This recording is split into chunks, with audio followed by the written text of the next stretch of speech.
আমরা এই জমিটা দেখতেছি ফরিদপুরে। আব্বাস ভাই আমাদেরকে এখানে আনলো। আব্বাস ভাই জমিটার কত, নাম কি? চরধোলাই ইউনিয়ন মোমিনখা সদর ইউনিয়ন উপজেলা। মমিখা সদর উপজেলা।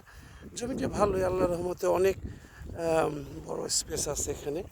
আর এখানে ইয়াতে লেখা, মৌজায় লেখা, ভাই ইয়াতে পর্চায় লেখা নাল, নাল না, উনি বললো পর্চায় লেখা নাকি নাল, নাল লেখা। আর এক মালিকের এই 275 একর জমি আছে, তাই না ভাই?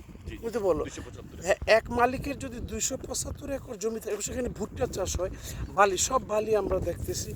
এক মালিকের যদি 275 একর জমি থাকে, তাহলে তো এটা একটা বিশাল বড় একটা হেল্প হয় আমাদের পিডিপির কাজের জন্য, বা আমাদের যে কোনো ইয়ের জন্য খুবই ভালো হবে। মাশাল্লাহ। আর আমরা তো 4-6টা লোকেশান থেকে জিপিএস নিচ্ছি। জমিটা আমার থেকে খুবই ভালো লাগলো।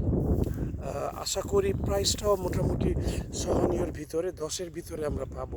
10 লাখ টাকা পার একর, যদিও তারা বলতেছে 12। ওই যে আব্বাস ভাই হেঁটে যাচ্ছেন আরও দূরে গিয়ে, এটি খুবই বিশাল একটা ভালো জিনিস, ভালো জমি। আশা করি আল্লাহ আমাদের ভাগ্যের পরিবর্তন করবে। ইমরান হাসান ভাইকে যথেষ্ট ধন্যবাদ, লাখো কোটি শুক্রিয়া। আসসালামু আলাইকুম।